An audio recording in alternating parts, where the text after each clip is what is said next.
Hi everyone, this is the Nordic Venture Show, your guide to the exciting world of Nordic startups and venture capital. In today's episode, we're exploring a startup called IQM.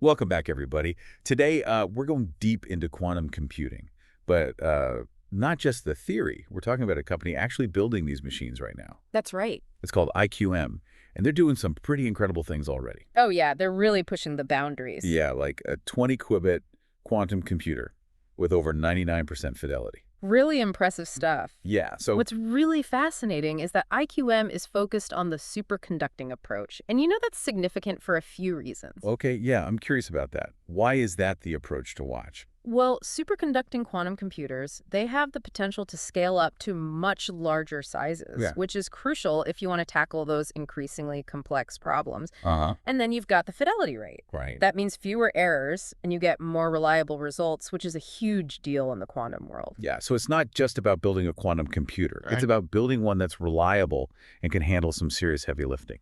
Exactly. Plus, superconducting technology, it integrates well with existing tech like microwave electronics, making it easier to kind of build upon what we already have. I see. So it's kind of like building on a solid foundation. Yeah, exactly. Speaking of foundations, I keep hearing this term INSQ era in quantum computing. Yeah. What exactly does that mean, and how does IQM fit into that? It's a really good point to bring up. NSQ stands for Noisy Intermediate Scale Quantum, Okay. and it kind of describes the current state of quantum computers. Got it. They're powerful, incredibly powerful, but still a little prone to some errors. Uh-huh. Think of it like the early days of computers, Much simpler than today's machines. Right. But they paved the way for amazing advancements, and Yeah. that's where we are with quantum computing. So it's like the Wild West of computing. Yeah. Full of potential, but still a bit rough around the edges. Exactly. And those advancements are happening really fast. I read that the quantum computing market is expected to explode, reaching like $16.4 billion by 2027. Yeah, and those numbers tell a powerful story, Yeah. The impact of quantum computers, it's only going to grow, and understanding this technology is no longer a niche interest. Right. It's becoming crucial across industries. It's almost like knowing how to use the internet back in the early 90s. Yeah. You had a huge advantage. Absolutely. But IQM isn't just focused on the hardware. Right. They're also working on the algorithms that will make these quantum computers truly sing. You hit the nail on the head. Having the hardware is one thing, but knowing how to use it Yeah. to solve real-world problems, that's what's going to change the game. Yeah. And IQM is working on those algorithms, those specific instructions that will allow quantum computers to solve problems faster, better, or using fewer resources than ever before. So it's like having a state-of-the-art kitchen, but needing the recipes to create culinary masterpieces. Yeah, exactly. What are some of the problems they're targeting with these algorithms? Imagine designing a drug with almost no side effects, or crafting a new material that revolutionizes energy transmission. Those are the kinds of possibilities we're talking about. Okay, now you're talking science fiction. But seriously, how does IQM plan to tackle such ambitious goals? They've identified 3 key areas where they believe quantum computing will have the biggest impact: Okay. quantum simulation, quantum optimization, and quantum machine learning. All right, let's break those down one by one, Sure. starting with quantum simulation. What's the big idea, and what kind of impact could it have? Imagine being able to simulate the behavior of complex systems, like molecules or materials, down to their individual atoms. Wow. That's what quantum simulation allows us to do, and the Wow. implications are massive. Yeah, it sounds like unlocking a whole new level of understanding. How could this be used in the real world? Think about drug discovery. With quantum simulation, scientists could potentially design more effective drugs with fewer side effects Yeah. by simulating how different molecules interact with each other. So it's like having a virtual laboratory where you can test countless possibilities without the real-world risks. What about other applications? Material science is another area ripe for disruption. Quantum simulation could lead to the creation of entirely new materials Wow. with properties we can only dream of today. Imagine materials that are incredibly strong yet lightweight, or ones that conduct electricity with zero resistance. That would be a game changer for everything from aerospace to construction. Absolutely. Yeah. And let's not forget energy research. Quantum simulation could help us develop more efficient and sustainable energy sources, potentially leading to breakthroughs in solar cells, batteries, and even nuclear fusion. It sounds like quantum simulation has the potential to unlock solutions to some of the world's most pressing challenges. Absolutely. Now let's move on to the next area of focus, quantum optimization. Okay, so what's the magic behind quantum optimization? Quantum optimization uses the mind-bending rules of quantum mechanics to find the absolute best solution from a vast sea of possibilities. Think about it like finding the perfect route for a delivery truck. But on a scale where you're considering every single road, every possible traffic scenario, and every other variable imaginable. It sounds like it could make the traveling salesman problem look like child's play. Yeah, exactly. What kind of real-world applications does this have? Well, that delivery truck example is a great starting point. Logistics companies could use quantum optimization to find the most efficient routes, saving time, fuel, and cutting down on emissions. So it's not just about speed, it's about sustainability too. Absolutely. What other areas could benefit from this? The financial world is another prime candidate. Imagine being able to manage investment portfolios and assess risk with an unprecedented level of accuracy. Quantum optimization could make that possible, leading to smarter investments and a more stable financial system. It sounds like Wall Street might need to hire some quantum physicists. Okay, let's move on to the last piece of the puzzle. Quantum machine learning. This is where things get really interesting. Quantum machine learning is about harnessing the power of quantum computers to supercharge machine learning algorithms. Okay. It's a field with incredible potential, but it's still in its early stages. So it's like giving a supercomputer a turbo boost. What kind of applications could we see in this area? One of the most promising applications is in pattern recognition. Quantum computers could help us identify patterns in data that would be impossible for classical computers to detect, leading to breakthroughs in fields like healthcare, cybersecurity, and even predicting natural disasters. That's incredible. It's almost like having a sixth sense for data. Exactly. And then there's natural language processing, which could be revolutionized by quantum machine learning. Imagine machine translation that's not just accurate, but truly understands the nuances of human language, or chatbots that can hold natural and meaningful conversations. That would completely change how we interact with computers. Absolutely. It sounds like we're talking about the next evolution of artificial intelligence. We are. And then there are recommender systems, which are already everywhere online. Yeah. Quantum machine learning could take these systems to a whole new level, offering personalized recommendations that are so accurate, it's almost like the computer knows you better than you know yourself. Okay, now that's both exciting and a little creepy. Yeah. But it sounds like quantum machine learning has the potential to personalize and revolutionize almost every aspect of our digital lives. Absolutely. And IQM is right there on the front lines, pushing the boundaries of what's possible with this technology. So they've got the hardware, they're developing the algorithms, and they're focused on these three key areas: quantum simulation, optimization, and machine learning. It sounds like they're covering all the bases. Yeah, definitely. But I'm curious, you mentioned earlier that their 20-qubit quantum computer has achieved a fidelity rate of over 99%. Can you break down what that means in the context of quantum computing? Sure. Fidelity is all about accuracy. In the quantum world, where things are inherently uncertain, a high fidelity rate means the quantum computer can perform calculations with incredible precision and minimal errors. Think of it like a marksman hitting the bullseye almost every single time. So IQM's 99.51% fidelity rate across 30-qubit pairs is a big deal. It's a testament to their engineering prowess. Oh, okay. It means their technology is highly reliable and capable of handling complex quantum computations. And you also mentioned other technical terms like quantum volume and CLOPS. Yes. Can you give us the non-technical breakdown of what those mean and why they matter? Absolutely. Think of quantum volume QV as a measure of a quantum computer's overall processing power, like horsepower for a car. Got it. The higher the QV, the more complex the problems it can tackle. IQM's 20-qubit computer achieved a QV of 32, which puts them in a very strong position. CLOPS stands for circuit layer operations per second, and measures how quickly a quantum computer can execute quantum circuits, kind of like its processing speed. Got it. IQM's machine achieved 2600 CLOPS, which is quite impressive. So even though these are technical terms, the key takeaway for our listeners is that IQM's technology is on par with the best in the world. Precisely. They're producing quantum computers that are not just theoretically impressive, but actually capable of performing complex computations with high accuracy and speed. And it's not just about having great technology, it's about making it accessible and usable for others. Hmm. That's where IQM's commitment to partnerships comes in.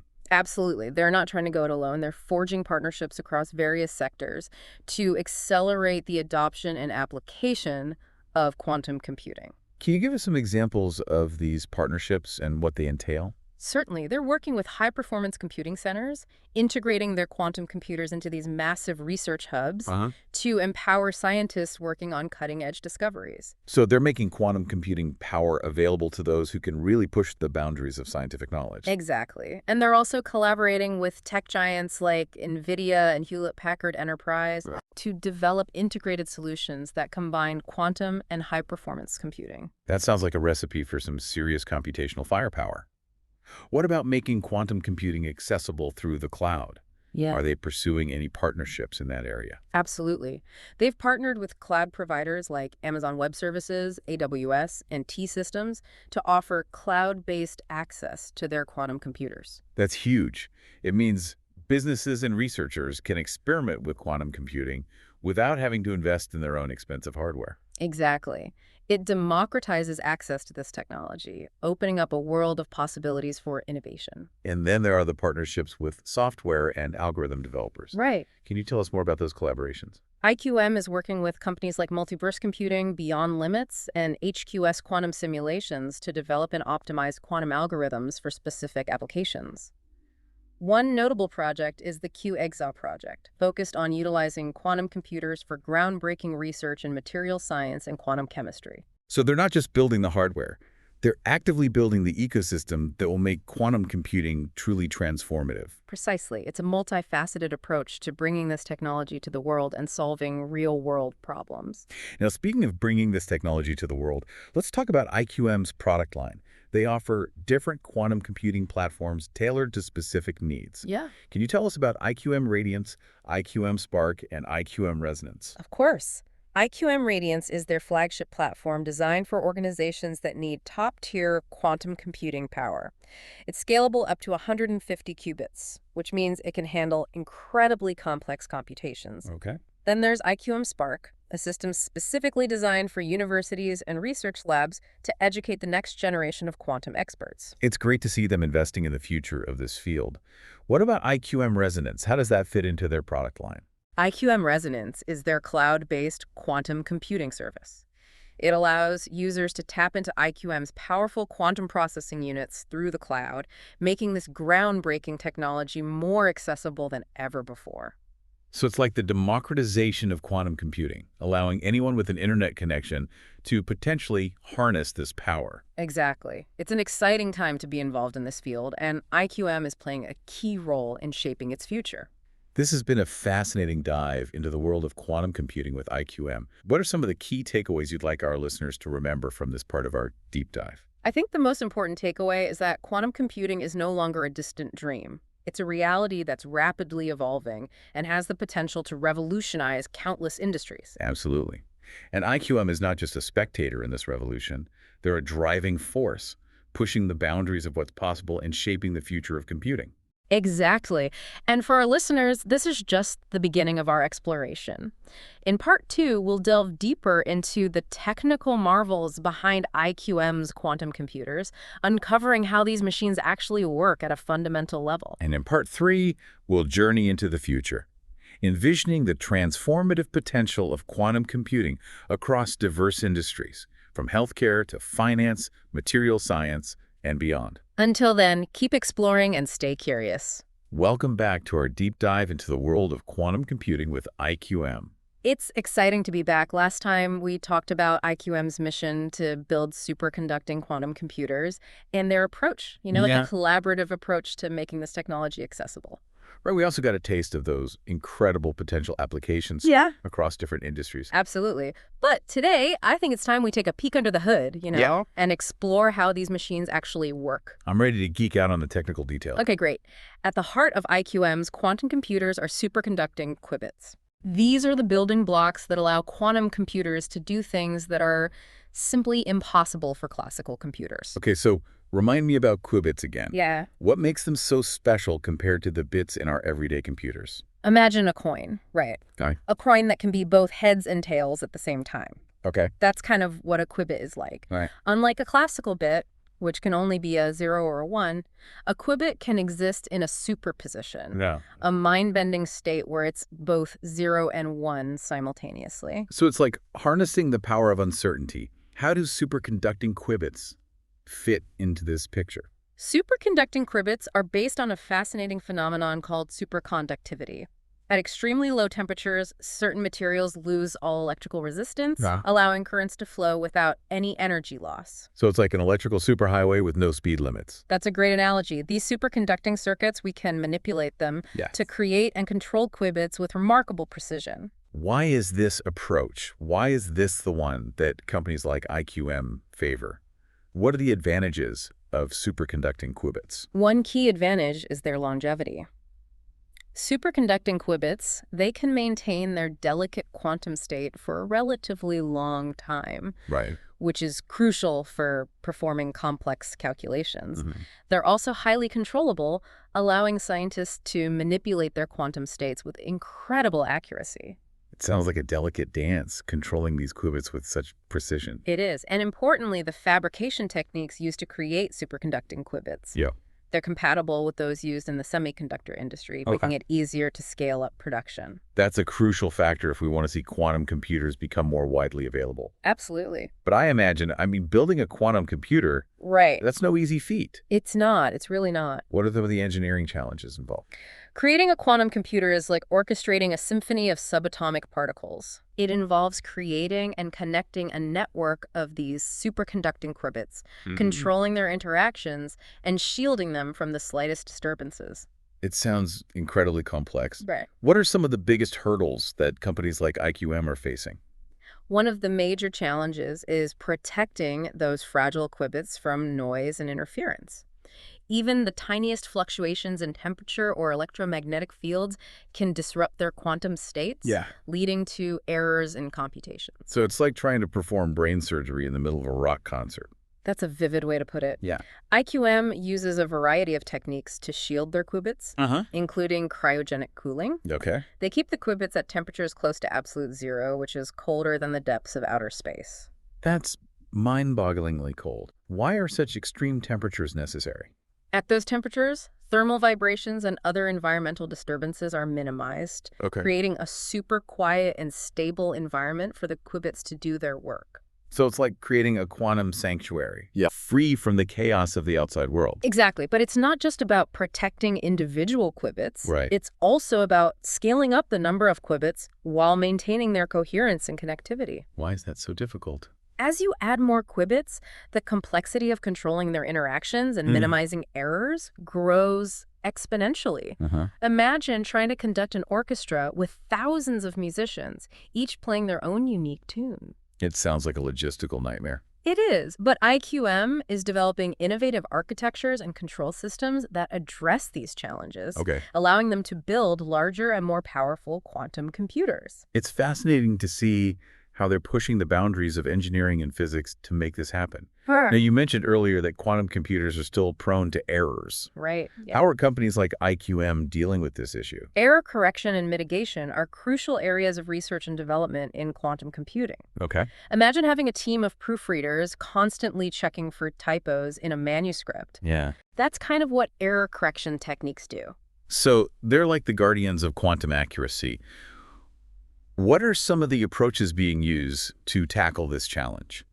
There are several different methods, from using redundant qubits to encode information to developing algorithms that are more robust to errors. It's a complex and constantly evolving field. It sounds like a constant battle to keep those pesky errors at bay. It is. But with each advancement in error correction and mitigation, we get closer to building fault-tolerant quantum computers that can handle even the most complex calculations. This deep dive into the technical intricacies of quantum computers has been truly illuminating. It has. We've explored the remarkable properties of superconducting qubits, Yeah. the challenges of building and controlling these delicate systems, Right. and the ongoing efforts to make them more reliable. Yeah, it's clear that building a quantum computer is really a feat of engineering Absolutely. and a testament to human ingenuity. Absolutely. And for our listeners, I hope this has given you a deeper appreciation for the technical marvels behind this groundbreaking technology.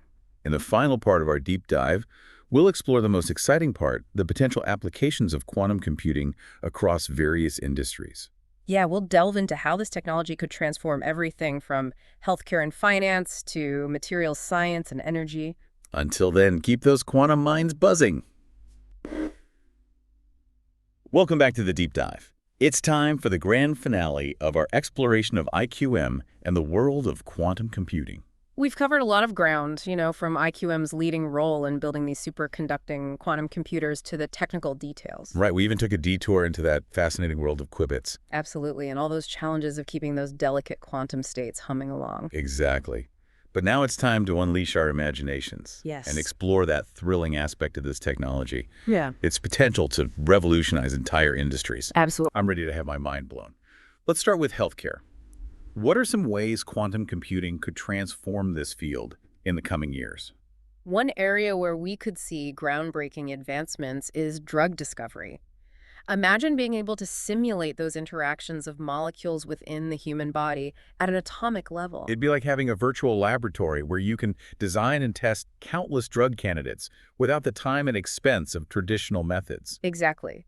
Quantum computers could analyze vast databases of molecular structures, identifying potential drug candidates that would be incredibly difficult to discover using conventional approaches. So it's like having a super-powered search engine for new drugs. That's a great way to put it. And it's not just about finding new drugs, it's about designing drugs that are more effective, have fewer side effects, and are tailored to an individual's unique genetic makeup. It sounds like the era of personalized medicine is about to get a quantum upgrade. Absolutely. And it's not just drug discovery that could benefit. Quantum machine learning could analyze vast amounts of patient data, identifying patterns and anomalies that might be missed by human doctors. So it's like having a super intelligent medical assistant that can help diagnose diseases earlier and more accurately. Precisely. And quantum imaging techniques could lead to more sensitive and precise medical imaging, Wow. allowing doctors to detect and monitor diseases at earlier stages. It sounds like quantum computing could touch every aspect of healthcare, from prevention and diagnosis to treatment. It really is an incredibly exciting time to be working in this field, and we're only just scratching the surface of what's possible. Okay, let's shift gears and talk about finance, another industry that's ripe for disruption by quantum computing. Absolutely. Quantum computing could have a profound impact on how financial institutions manage risk. Risk management is the lifeblood of the financial world. How could quantum computers help? Imagine being able to simulate millions of market scenarios, factoring in all those complex variables that influence stock prices, interest rates, and economic trends. It would be like having a crystal ball that can predict the future of the market. Well, not quite a crystal ball, but certainly a powerful tool for assessing and mitigating risk. Quantum computers could also analyze those massive data sets of financial transactions, identifying patterns of fraud that might go unnoticed by human analysts. So it's like having a super-powered fraud detective on the lookout for suspicious activity. Exactly. And let's not forget about algorithmic trading, where speed and efficiency are paramount. Right. Quantum computers could analyze market data and execute trades at lightning speed, potentially giving traders a significant edge. It sounds like Wall Street is about to become a quantum battlefield. It's certainly a race to see who can harness the power of quantum computing first. Now let's talk about materials science. How could this technology revolutionize the way we design and create new materials? I'm fascinated by this idea. We've talked about quantum simulation before, but how could it be applied to materials science? Imagine being able to simulate the behavior of atoms and molecules within a material, understanding how they interact and influence the material's properties. It would be like having a microscopic view of the building blocks of matter. Exactly. With quantum simulations, scientists could design materials with specific properties, such as strength, flexibility, conductivity, or heat resistance. So instead of stumbling upon new materials by chance, we could design them from the ground up. Precisely. This could lead to breakthroughs in a wide range of industries, from aerospace and automotive to electronics and energy. It sounds like we could be on the verge of a materials revolution. It's an exciting possibility. Now let's turn our attention to energy, a sector facing critical challenges in a world grappling with climate change. What role could quantum computing play in addressing these challenges? Quantum computers could help us develop more efficient renewable energy sources, such as solar cells and wind turbines. How would that work? Quantum simulation could be used to design solar cells that capture a greater percentage of sunlight, converting it into electricity with higher efficiency. So we could potentially have solar panels that generate significantly more power. Exactly, and quantum algorithms could be used to optimize the design of wind farms, maximizing energy capture based on wind patterns and environmental factors. It sounds like we could make renewable energy sources even more viable and sustainable. Absolutely. And let's not forget about energy storage, which is a major hurdle for renewable energy. Quantum computers could help us develop new battery technologies with higher energy density and faster charging times. That would be a game changer for electric vehicles and grid-scale energy storage. It's a game changer for the future of energy. And those are just a few examples. The potential applications of quantum computing in the energy sector are vast and still unfolding.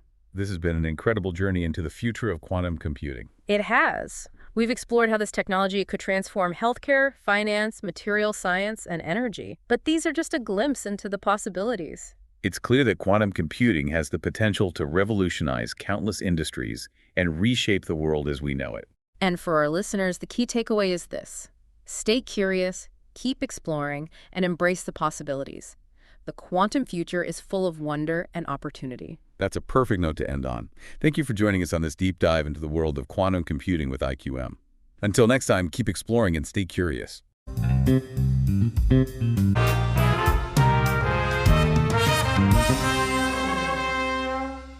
Thanks for listening to the Nordic Venture Show. Don't forget to subscribe and stay tuned for more stories of innovation from the Nordics.